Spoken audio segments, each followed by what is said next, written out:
The raffle ticket trembled between my fingers as Dr. Stevens called out the winning numbers. One by one, they matched mine, each digit a tiny explosion in my chest. When he announced I'd won the luxury Napa Valley getaway, I couldn't stop grinning. 2 nights at the Golden Valley Resort, wine tastings, spa treatments, everything Brandon and I desperately needed. Congratulations, Joy! My coworker Adam clapped me on the back. About time something good happened around here. I clutched the golden envelope to my chest, already imagining Brandon's face when I surprised him. We hadn't taken a real vacation since our honeymoon 3 years ago. Between his demanding sales job and his mother's constant emergencies, we barely had time for date nights anymore. He's going to flip, I said, more to myself than Adam. In a good way, I hope. Adam's smile didn't quite reach his eyes. He'd heard enough of my marriage troubles over lunch breaks to fill a therapy session. I rushed home early, stopping to pick up Brandon's favorite takeout and a bottle of champagne. The house was quiet when I walked in. No mother-in-law camping on our couch or calling with her latest crisis. Perfect. Brandon came home late, as usual. His tie was loose, dark circles under his eyes. "Hey, babe," he mumbled, barely looking up from his phone. "I have amazing news." I set out the food, poured champagne. "Remember that company raffle?" He glanced up briefly. "The charity thing? I won. 2 nights at Golden Valley Resort in Napa, all expenses paid. Just you and me, next weekend." I held out the envelope like an offering. Brandon's fingers froze on his phone. "Next weekend? Yes, isn't it perfect? We can finally have that romantic getaway we've been talking about." He set his phone down slowly. "Joy, Mom's having her knee surgery next weekend. I told you I needed to be there for her recovery." The champagne bubbles turned sour in my stomach. "That's just a minor outpatient procedure. The doctor said she'd be fine in a day." "She needs me there. You know how she gets anxious about medical stuff since Dad died." "She has a whole church group ready to help her. And Tom—" "Don't bring up Tom." Brandon's voice hardened. "He abandoned her. I won't do the same thing." I took a deep breath. What if you took her instead of me?" The words felt like betrayal in my mouth, but I had to know. Brandon's face lit up. "That's perfect. Mom would love it. She's always wanted to visit wine country." The room spun slightly. "I was joking, Brandon. The prize is for couples. I won it. I want to go with my husband." "Don't be selfish, Joy. Mom needs this more than we do. She's been so lonely lately." "Selfish?" The word hit like a slap. "I'm selfish for wanting 2 days alone with my husband?" Brandon stood up, food untouched. "If you can't understand how much Mom needs me right now, maybe we need to rethink some things." "What things?" "This marriage, our priorities." He grabbed his keys. "I'm going to check on Mom. Don't wait up." The front door slammed, leaving me alone with cooling takeout and flat champagne. My phone buzzed. A text from Grace. "How'd he take the news?" I stared at the golden envelope, now crumpled in my fist.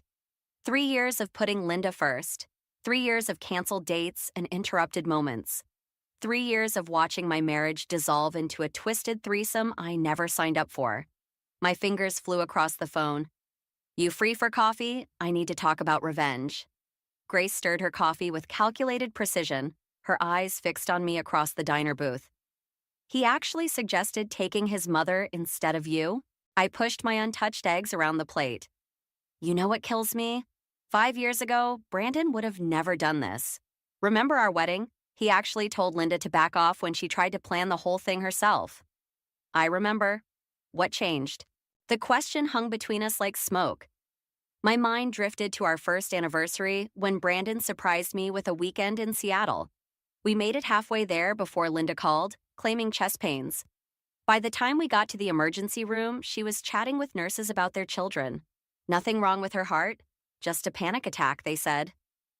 "Everything changed after his father died," I said. "It's like Brandon's terrified of losing her too." Grace's phone buzzed. She glanced at it, then her eyes widened. "Speaking of Linda, isn't that her?" I turned. Through the diner's front window, I watched my mother-in-law stride into the boutique across the street, looking remarkably spry for someone facing knee surgery next week. "Let's follow her," Grace said, already reaching for her purse. "What? No, that's exactly what we're doing." She threw down cash for our breakfast. Come on, Nancy Drew. We crossed the street, ducking into the boutique.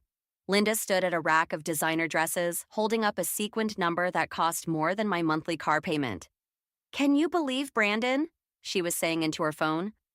Trying to waste that lovely prize on Joy when he knows I've always wanted to see wine country? Yes, I know the knee thing was last minute, but it worked, didn't it? My stomach clenched. Grace grabbed my arm, steadying me. Of course I feel bad, Linda continued, but what choice do I have? Ever since his father died, I've had to get creative to keep him close. You should have seen how he used to be with her, Sarah. Like I didn't even exist. The dress slipped from my numb fingers, hitting the floor with a soft thud. Linda spun around. Our eyes met. I'll call you back, she said quickly, ending the call. Her face transformed, concern replacing calculation. Joy, what a surprise. I was just looking for something to wear after my surgery. Funny, I said, my voice steady despite the rage building in my chest. I thought you'd be resting that knee. Oh, the doctor said light activity is good for circulation. She smiled, but her eyes darted toward the exit. I should get going. So much to do before next week. Like planning your wine tour? The color drained from her face. I don't know what you think you heard. I heard enough. I stepped closer. You're not having surgery at all, are you? Now, Joy, don't jump to conclusions. Brandon wouldn't like... Brandon isn't here. My voice dropped lower. But I am, and I heard everything. Linda's facade cracked. You don't understand. After Robert died, Brandon was all I had left. Then you came along, and suddenly he had someone else to care about. Do you know what that's like? To watch someone you love choose someone else? Yeah, Linda, I do. She reached for my arm. I stepped back. Please don't tell him, she whispered. He wouldn't understand. Grace appeared at my side, phone in hand. Too late, I recorded everything. Linda's eyes narrowed. You wouldn't dare. I thought about Brandon, about our ruined Seattle trip, about countless dinners interrupted by his mother's emergencies, about the way he looked at me last night, choosing her over me without hesitation. You're right, I said. I won't tell him? Yet. But that Napa trip, it's staying mine, and if you try to interfere, Brandon will hear exactly how creative you've gotten at keeping him close. I turned and walked out, Grace beside me, leaving Linda clutching her designer dress like a shield. Outside, my hands shook as I gulped the cool morning air. That was badass, Grace said softly. What now? I watched Linda hurry out of the boutique, phone already pressed to her ear. Now we start planning that trip to Napa, and this time, I'm not taking no for an answer. The bank statement trembled in my hands as I stared at the series of transfers. $2,000 last month, $1,500 the month before, all to an account I didn't recognize. Our savings had been hemorrhaging money for months, and I'd finally discovered why. I called the bank. 5 minutes later, I had my answer. The account belonged to Linda Parker. The front door clicked open. Brandon walked in, whistling. He froze when he saw me at the kitchen table, papers spread out like evidence at a crime scene. You're home early, he said. Funny thing about that. I held up the statement. I had to leave work when the mortgage company called. Apparently, we're 2 months behind on payments. The whistle died on his lips. I can explain. Please do. Explain why you've been sending thousands to your mother while we default on our house. She needed help with medical bills. What medical bills, Brandon? The fake knee surgery? The words shot out before I could stop them. His face darkened. What are you talking about? I saw her yesterday, shopping for designer dresses, strutting around like a runway model. Some knee problem. You're spying on my mother now? No, I'm discovering how deep her manipulation goes. And yours. Brandon slumped into a chair. It's not what you think. After Dad died, after your father died, you became her emotional husband. I get it. But stealing from our future? That's crossing a line. I didn't steal anything. It's our money. Our money? When was the last time you consulted me about our money? The silence stretched between us like a chasm. My phone buzzed. A text from Grace. Found Tom's number. Want it? Brandon noticed my expression change. Who's that? Your brother. He shot up from his chair. Stay away from Tom. He doesn't understand our family. Maybe he understands more than you think. I stood, gathering the bank statements. I'm going to Grace's tonight. Don't wait up. Joy, wait. He grabbed my arm. Mom needs us. She's all alone. And whose fault is that? I yanked free. Did you ever wonder why Tom left? Why your father spent so much time at work? Why I'm leaving right now? You're not leaving. We can fix this. Can we? Because from where I'm standing, there are 3 people in this marriage, and I'm the only one being honest. I walked out, my heart hammering. In my car, I texted Grace back. Send Tom's number. Time to hear the other side of this story. An hour later, I sat across from Tom Parker in a quiet bar on the edge of town. He looked like Brandon, but harder, weathered by years of choosing freedom over family obligation. So, he said, studying his whiskey, little brother's following in mother's footsteps. What do you mean? The money thing. It's how she controlled Dad, too. Emotional blackmail backed by financial manipulation. She'd spend recklessly, then cry about bills until he gave in. When he finally stood up to her, he trailed off. What happened? Heart attack at 55. Stress, the doctor said, but I knew better. Tom's knuckles whitened around his glass. Brandon was always her favorite, more pliable. After Dad died, I tried to warn him. He chose her side. Haven't spoken since. My phone lit up with Brandon's 10th message. Please come home. We can work this out. You know what the worst part is? Tom continued. She's not evil. She's just empty. Nothing's ever enough. Not Dad's love, not my independence, not Brandon's devotion, and now, not your marriage. How did you break free? He smiled grimly. I realized something. Sometimes loving someone means walking away, letting them face the consequences of their choices. I thought about the Napa tickets sitting in my purse, about Brandon's ultimatum, about years of putting Linda first. I have an idea, I said slowly, but I'll need your help. Tom leaned forward. I'm listening. It's time for a family reunion, one that forces everyone to face the truth, even if it breaks us all.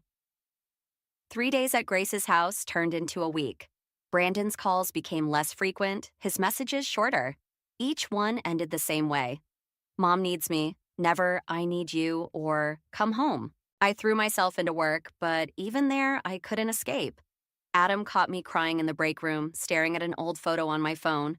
Brandon and me in Seattle before we turned back. You look different there, Adam said, sliding a coffee across the table. Happy? I tried to smile. Real? He hesitated. Listen, there's something you should know. I overheard Brandon on a call yesterday during the client meeting. My stomach tightened. Brandon hadn't mentioned any meeting. He was talking about selling stocks, Adam continued. Something about needing quick cash for a down payment. Down payment? The coffee turned bitter in my mouth. What down payment? On a condo, for his mother. The mug slipped from my hands, shattering against the floor. Coffee spread like blood across the tiles. Joy, I have to go. I grabbed my purse, leaving the mess behind. 20 minutes later, I sat in our investment advisor's office, watching him pull up our accounts. The numbers confirmed my worst fears. Brandon had liquidated almost everything. The transfer started 3 months ago, the advisor explained. Mr. Parker said you were both aware. We weren't both anything. I stood up, the room spinning slightly. Thank you for your time. Outside, I called Tom.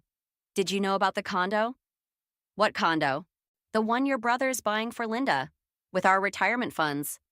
Silence crackled across the line. Then, meet me at Murphy's, now. At the bar, Tom nursed a scotch while I paced. She did this before, he said finally, right before Dad died. Convinced him to buy her a vacation house in Florida. Said she needed somewhere to heal after her imaginary cancer scare. Cancer scare? One of her greatest hits. Lasted 6 months. Miraculous recovery, of course. He laughed bitterly. Dad died before the closing. Heart attack, remember? The stress of refinancing everything. My phone buzzed. Brandon again? This time, I answered. Where are you? His voice was tight. Mom's worried sick. Is she, or is she too busy condo shopping? The line went quiet. Who told you? Does it matter? Were you going to tell me before or after you emptied our accounts? You don't understand? No, you don't understand. I just left our investment advisor's office. You didn't just take our savings, Brandon. You took our future. Mom needs security after everything she's been through. Everything she's been through? My voice rose. What about what she's put us through? What about what she did to your father? Don't bring him into this. Why not?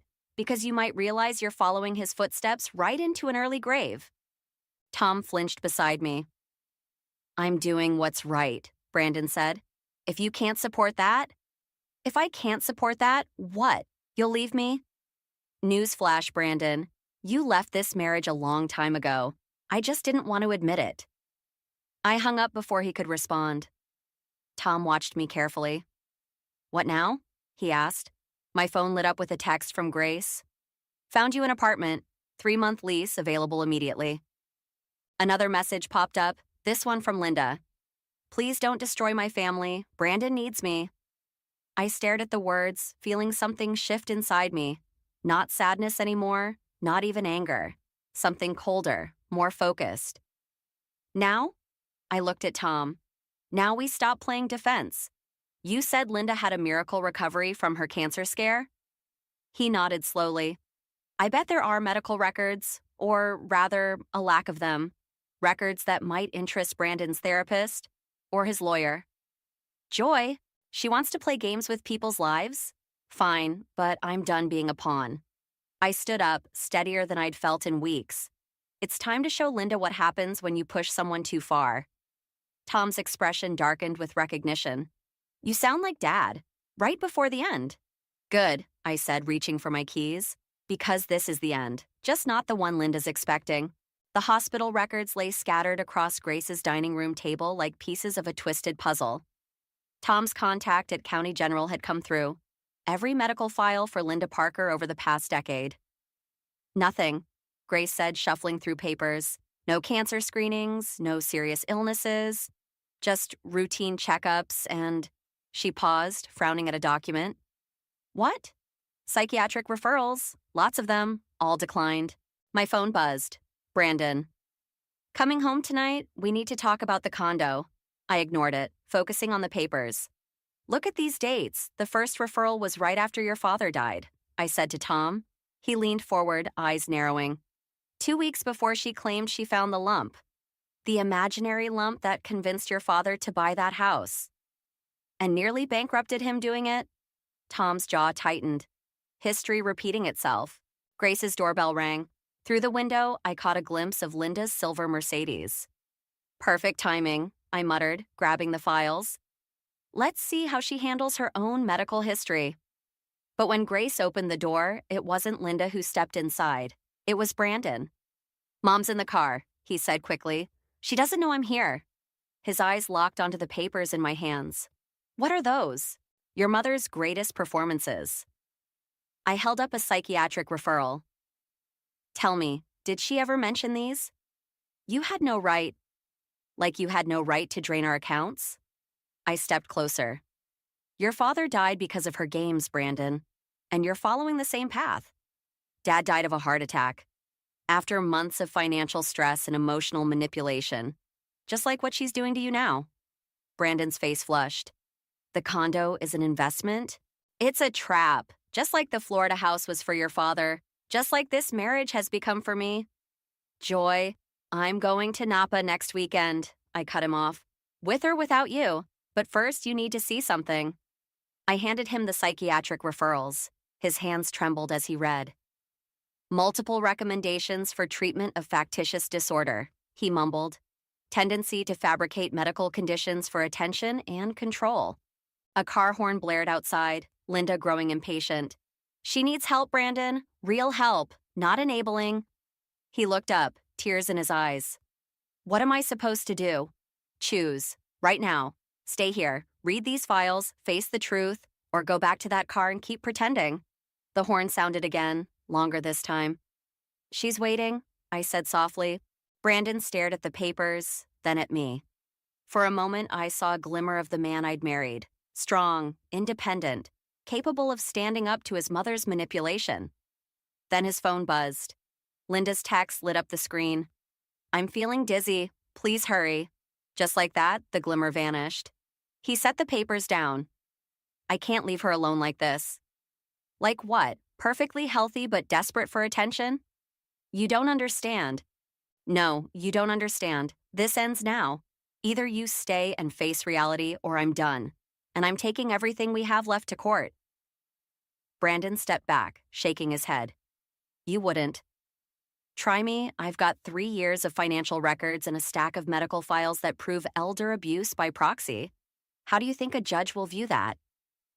The horn blared a third time. Brandon looked at the door, then back at me. "I'm sorry," he whispered and walked out. I watched through the window as he got into the Mercedes. As they drove away, Tom placed a hand on my shoulder.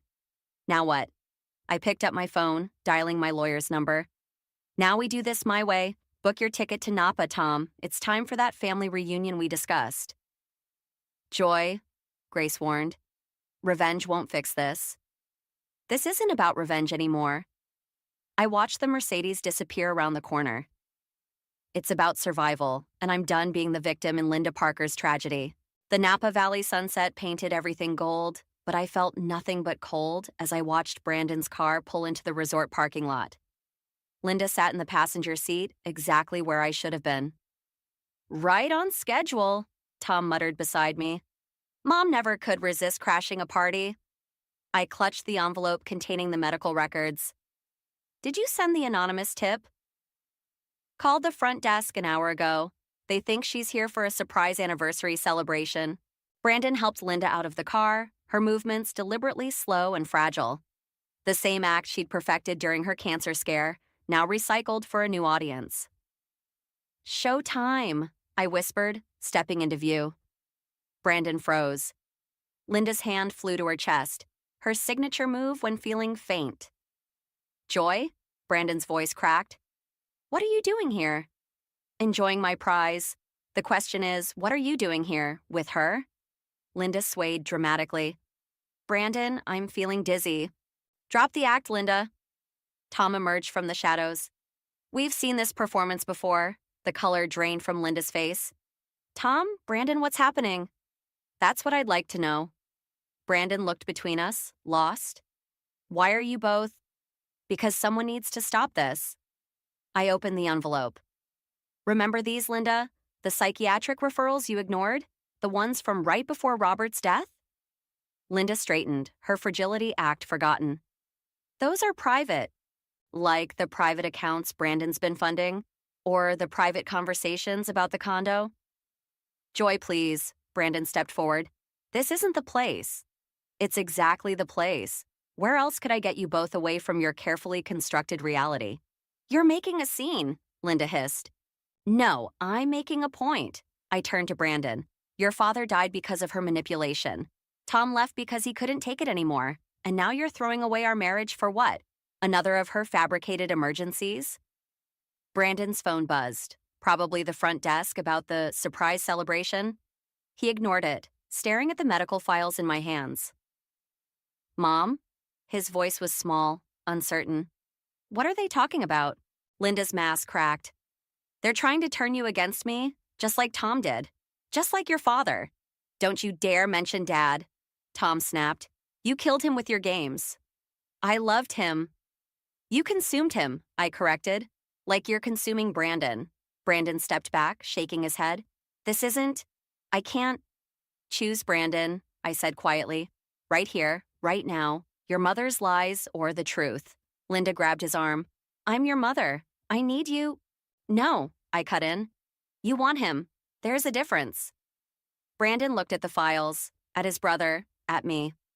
For a moment, I saw clarity in his eyes. Then Linda collapsed. Not her usual delicate swoon, but a full theatrical fall. Brandon caught her automatically, years of conditioning taking over. "Mom! Mom! Call an ambulance!" Linda gasped. My heart... I watched Brandon transform back into the dutiful son, all clarity vanishing as he cradled his mother. Tom's hand found my shoulder. "Joy, don't..." I stepped back, something breaking inside me. I'm done. Brandon looked up, torn. Joy, please, I have to. Take care of her, I know. I dropped the medical files at his feet. You always do. Linda's eyes met mine through her performance, triumphant. She'd won again. I turned away, my carefully planned confrontation crumbling like sand. Behind me, I heard Brandon calling for help. Linda's theatrical moans, Tom's disgusted sigh. In my pocket, my phone buzzed with a text from Grace. How did it go? I watched the golden sunset fade to purple, thinking of all the years I'd wasted fighting a battle that was rigged from the start. Some people don't want to be saved from their demons. Sometimes they prefer the familiar chains to uncertain freedom. It's over, I typed back. Time to let go. The ambulance sirens wailed in the distance, a fitting soundtrack to the death of my marriage.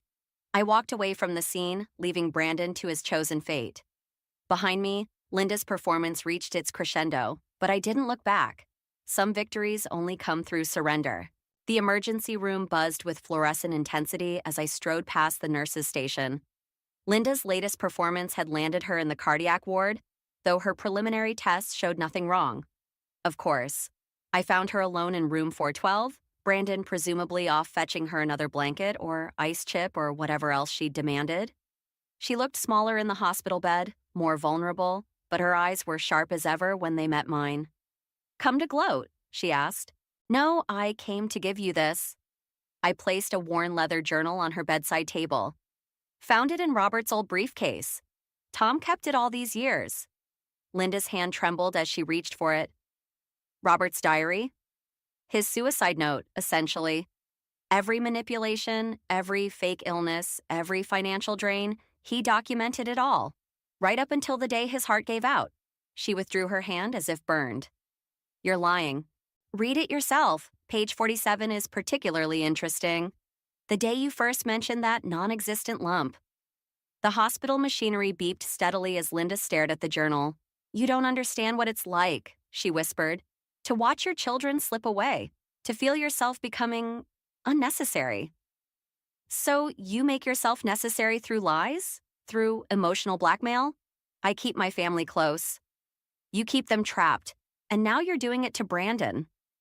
She lifted her chin. Brandon loves me. Brandon fears you. There's a difference. I moved closer.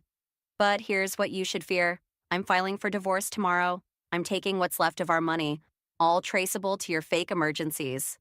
And this journal, copies are going to Brandon's therapist and lawyer. He'll never believe. Maybe not at first, but seeds of doubt are funny things. They grow. Just ask Tom. Footsteps approached. Brandon returning. Linda's face contorted with panic. What do you want? She hissed. Get help, real help, the kind those psychiatric referrals suggested years ago, or I'll make sure Brandon sees exactly what happened to his father. Brandon appeared in the doorway, clutching a cup of ice chips. He froze, looking between us. Everything okay? He asked cautiously. I turned to leave, but Linda's voice stopped me. Wait. She was crying now. Real tears this time. Brandon, there's something I need to tell you. I watched the scene unfold. Linda confessing to her lies, Brandon's face crumpling as she described the years of manipulation. The truth about his father's death, the fabricated illnesses, the financial destruction. I couldn't bear to lose you too, she finished. Brandon sat heavily in the visitor's chair, his world reshaping itself around this new reality. When he finally spoke, his voice was hollow. All this time, I'm sorry, Linda whispered. I'll get help. I promise. Just don't leave me alone. Brandon looked at me, then back at his mother. I saw the choice weighing on him, the same choice his father never got to make. You won't be alone, Mom, he said finally, but you need help, professional help, and I need time.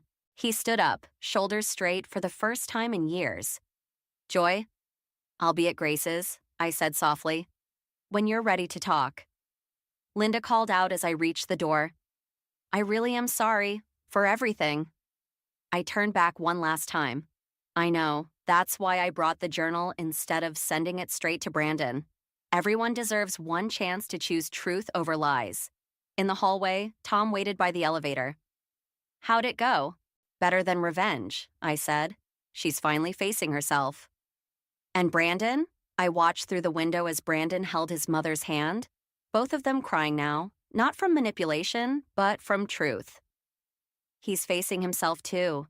Sometimes that's the hardest battle of all. The elevator doors opened. As we stepped in, I heard Linda ask for her psychiatrist referral papers. Sometimes the greatest victory isn't in destroying your enemy, but in helping them find their way back to humanity, even if that means letting go of your own need for revenge. The Italian sun warmed my face as I sipped espresso at the small cafe in Florence. Grace had insisted on this trip. Healing through carbs, she called it. My phone buzzed with a text from Tom, a photo of Linda at her therapy session, actually showing up this time. Progress, however small. Another postcard? Grace nodded at the blank card on our table. Last one. I'd been writing them throughout our trip, not to send, but to say the things I needed to say. This one was for Brandon. The waiter brought our bill just as my phone buzzed again. Brandon's name lit up the screen, his first contact since signing the divorce papers 3 weeks ago. The condo sale went through, his message read, using the money for Mom's treatment instead.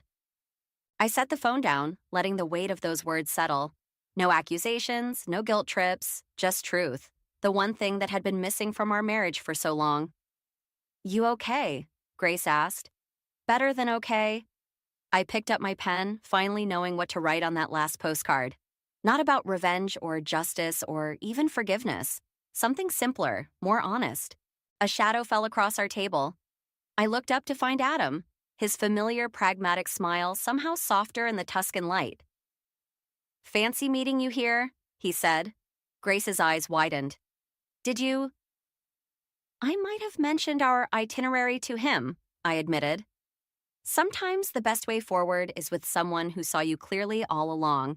Adam pulled up a chair, ordered an espresso in surprisingly decent Italian. We talked about everything and nothing. Work, travel, the way life surprises you when you stop trying to control it. My phone buzzed one more time, a message from Linda. Thank you for the journal, for giving me a chance to choose differently. I thought about revenge, about how I'd wanted to destroy her, to make her feel as trapped as I had. But in the end, the greatest victory wasn't in tearing someone down. It was in finding the strength to walk away, to let them face their own demons while you face your future. There's this little vineyard in Chianti, Adam said, his knee brushing mine under the table. If you're interested. Grace kicked me softly, grinning. I looked at the postcard, still blank except for Brandon's name. What do you say to someone who is both your greatest love and your hardest lesson? In the end, I wrote just 3 words. Choose yourself first. The waiter returned with Adam's coffee, asking if we needed anything else. I caught my reflection in the window, no longer the woman who'd won that Napa Valley trip, desperate to save a marriage that was already gone. Someone stronger now. Someone who understood that sometimes the happy ending isn't about winning or losing, but about finding the courage to write your own story. Actually, I said, both to the waiter and to whatever twist of fate had brought me here, we'll take another round. We're celebrating. What are we celebrating? Adam asked. I tucked the postcard into my bag, unsigned. Some words don't need to be sent to be heard. New chapters, I said, raising my cup. And the art of letting go. Grace and Adam lifted their cups too, the afternoon sun turning everything to gold. Somewhere back home, Brandon was learning to set boundaries, Linda was facing her fears in therapy, and Tom was rebuilding bridges he'd thought forever burned. And here, in this moment, I was exactly where I needed to be. Not because I'd won or lost, but because I'd finally understood that the greatest act of revenge against a life that's trapped you is to simply set yourself free. The espresso was bitter and perfect on my tongue, tasting like truth, like possibility, like the kind of peace that comes not from victory, but from finally, completely, letting go.